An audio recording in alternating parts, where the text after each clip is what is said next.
Meatloaf, Houston-born Brett Cullen was an estranged dad in Friday Night Lights, a vice presidential candidate on the West Wing, and famously wooed Julia Roberts in Something to Talk About. Cullen will be starring in the new Paramount film My Mother's Curse, opposite Barbra Streisand and Seth Rogen. Please welcome one of Meat's best friends, also known as Potatoes, Texas native Brett Cullen.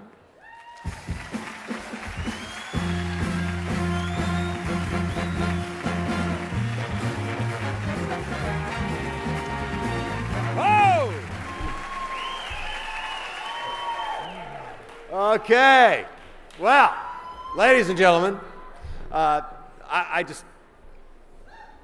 there's no graceful way for me to incorporate this into the body of my introduction of Meatloaf, but I feel compelled to let you know that this man, my dear friend, has actually participated in online fantasy bass fishing.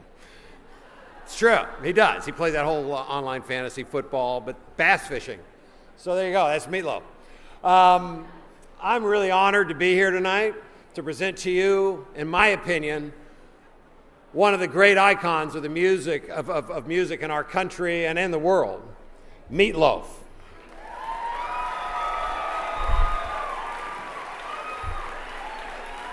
Now, although he's a very close friend of mine as well as godfather to my daughter, I sometimes, and I know a lot of people do, they forget who he is.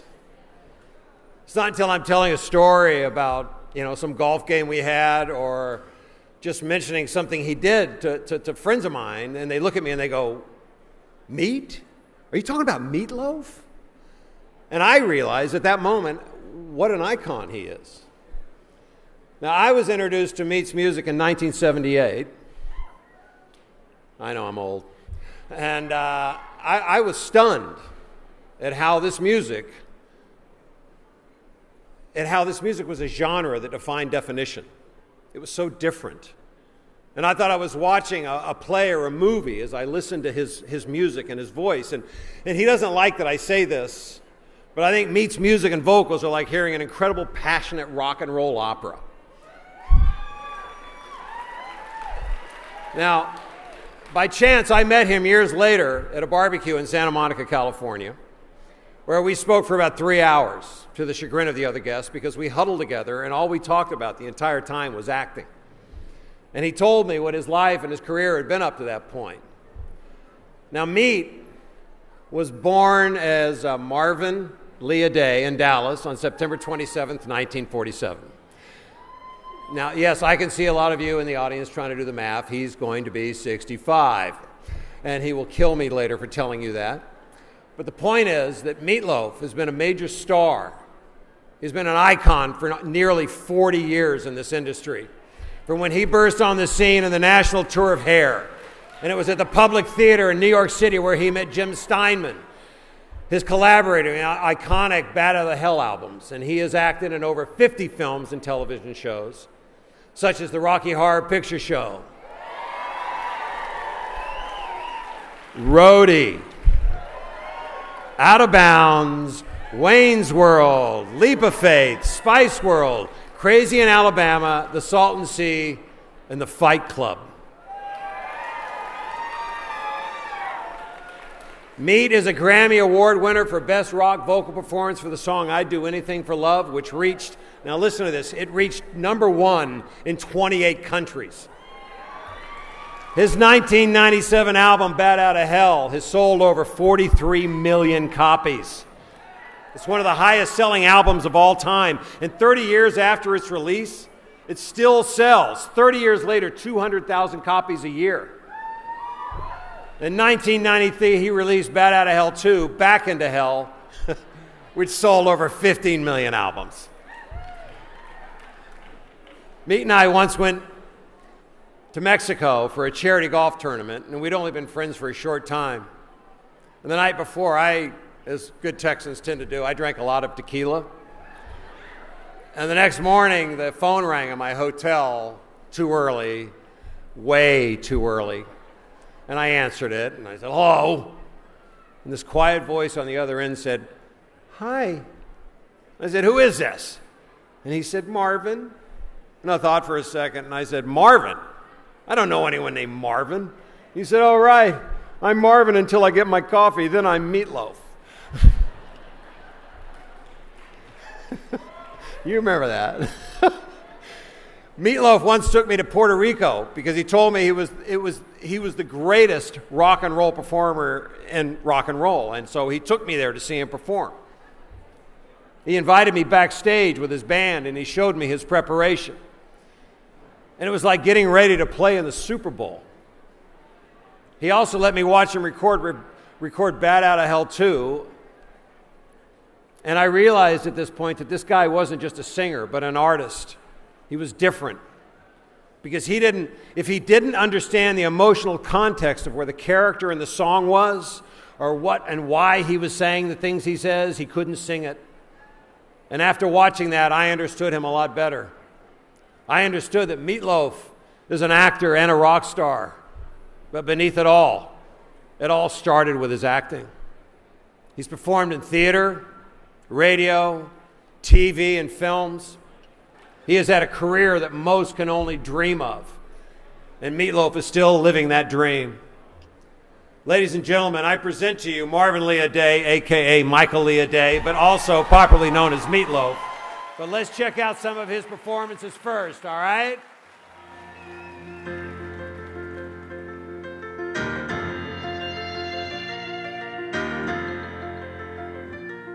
The sirens are screaming and the fires are howling way down in the valley tonight. There's a man in the shadows with a gum in his eye and a blade shining oh so bright. There's evil in the air and there's thunder in the sky and a killer's on the bloodshot streets. On down in the tunnel with a deadly horizon. Oh, I swear I saw a young boy down in the gutter. He was starting to foam in the heat. Well, you just go on and tell Junior, boy.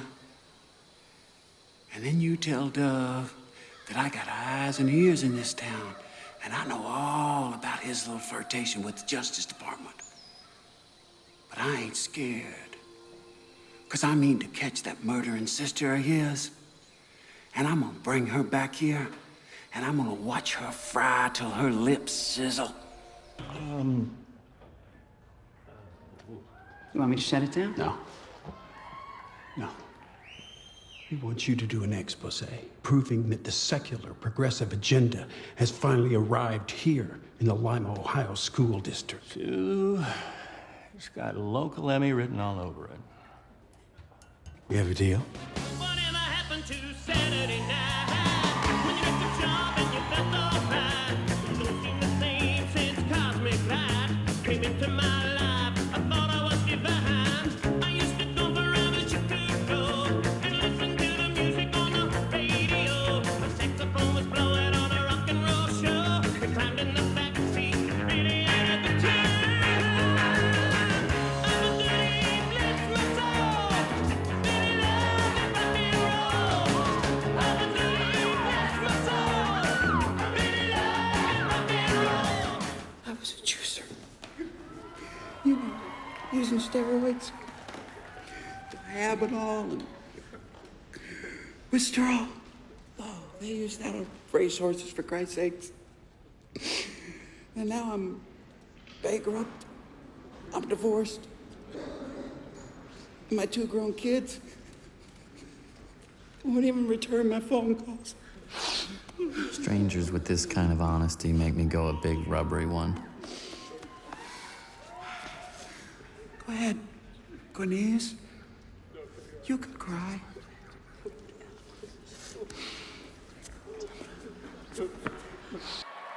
Accepting the Soundtrack Award, Meatloaf.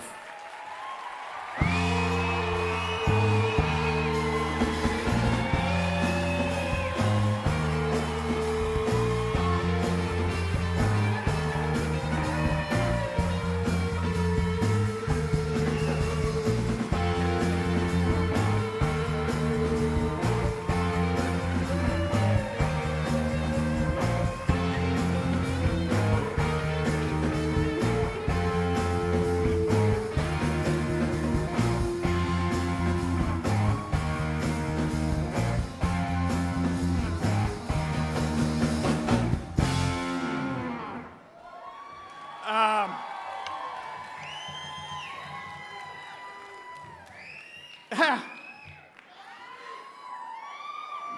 just want to say thank you, first of all, and I'm a very emotional kind of guy, and I said to myself, I'm not going to get emotional tonight, I promise, but I'm already in tears, okay?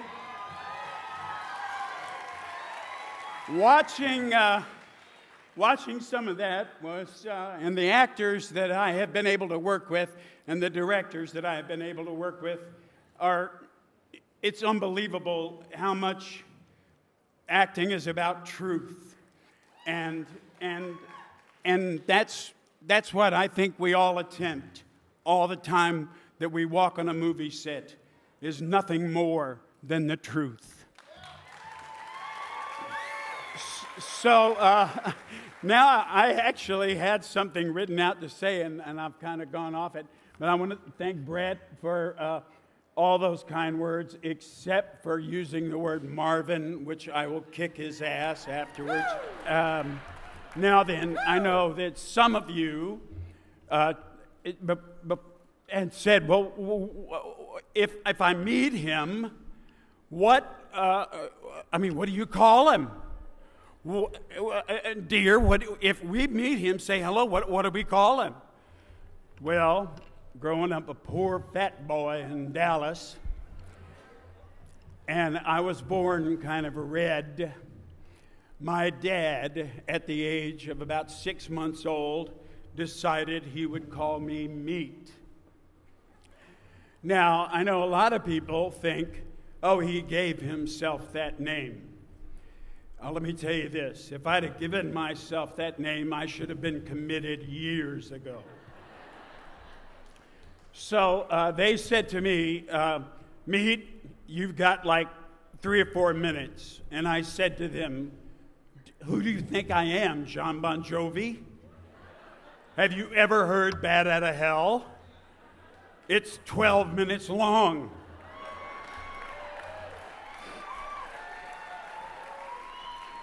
So I want to tell you a few things that got me started into this business. And the first one was when I was a sophomore in high school and I had to go to study hall the first semester. Well, my Indian name is Never Shuts Up. And so I couldn't stand study hall, so they had an elective. And the elective was drama. And I said, oh, that sounds like a good place to go. At least I don't have to be quiet.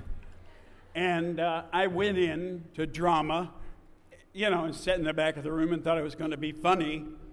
But it really became part of me at that moment. And I went on and did plays in high school and did the lead in the musical my senior year. And eventually, I this is a true story. I go to get a job at the Aquarius Theater parking cars because I needed money. And I'm standing out at 10 o'clock in the morning, and there's it seemed like 40,000. There wasn't, but people lined up to audition for Hair. And a guy pulls up, and he gets out of the car, and my friend Barney says, this is Meatloaf. And he said, Meatloaf? And Barney goes, yeah. And he says, what do you do? I said, I'm an actor and a singer. And he said, well, why aren't you auditioning? And I said, I wouldn't stand in that kind of line for food. And so he said, well, you don't have to stand in line. He said, come on in. So I went in. He said, sit in this seat right here. He walked down to some hippie-looking guy on a pillow, walked back to me and said, you go up next. So I walked up on the stage, and the piano player said, what did you bring to sing? I said, I didn't bring anything to sing. Now, I don't know anything about music, and when I'm around musicians, I need an interpreter. But I did know this, and it made me sound really good. I need a 16-bar blues with no turnaround. I don't know. And so I sing a song, The World is All Right. It's the people that make it bad.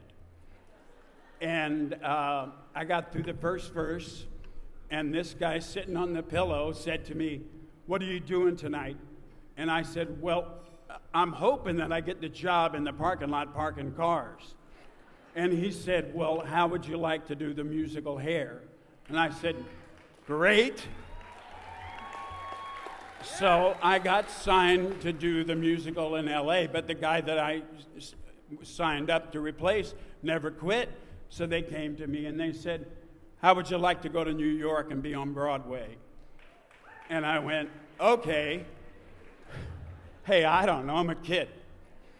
So the great thing is, when I was doing it on Broadway, is that I got an extra $12.50 a week not to do the nude scene, to make sure that there would be people there for the second act. And after a while in New York, I met a fella by the name of Joe Papp. And Joe Papp took me under his wing and really taught me how to act. And I became the 13th actor in history on salary full-time for the New York Public Theater. And Joe Papp called me up on the phone. He said, I want you to come down. We're doing Shakespeare in the Park, and I want you to read for it. So I went down, I read for Shakespeare, and the director looked at me and he said, that was possibly the worst reading of Shakespeare I've ever heard in my entire life. And Joe Papp leaned over to him, and Joe said to me, take the script home, here's 4 characters, pick one. Hey, I'm a young actor. I picked the one with the most words. And Clive Barnes, critic for the New York Times, the famous Clive Barnes, gave me a wonderful review, said that I was one of the real people on stage that night. And Joe Papp, that night in 1971, really started my acting career. And I owe him, Lou Adler, and Jim Steinman so much. I can never tell you.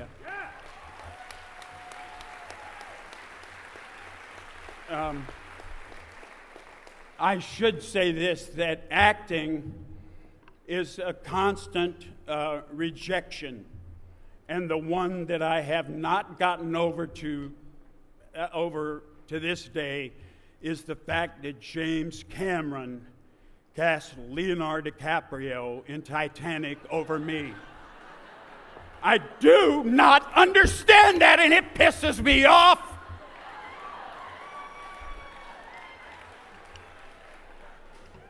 And Laurence Olivier said this, every actor, when he's on set every day, is absolutely terrified, and that's the truth. Now, I need to tell you this. My wife, Deborah, and I, we just bought a house in Austin.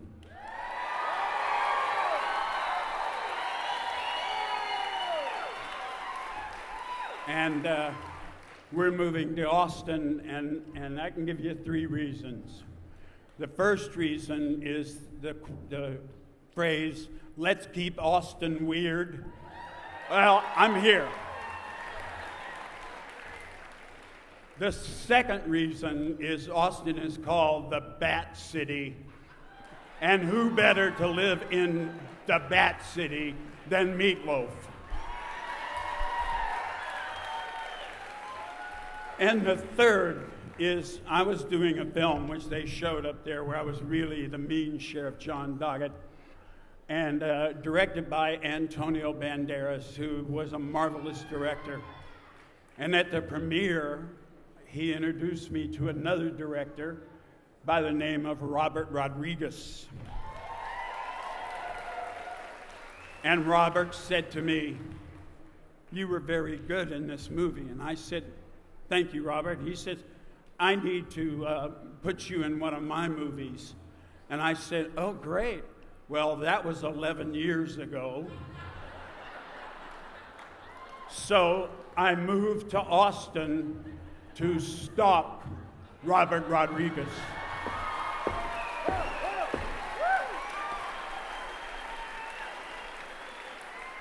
I will be in a Robert Rodriguez movie come hell or high water.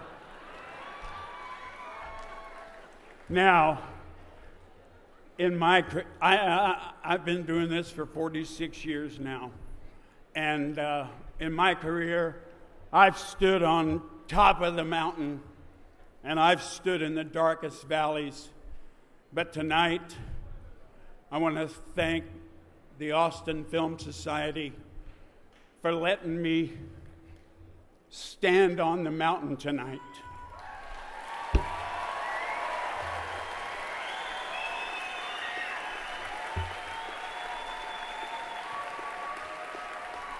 And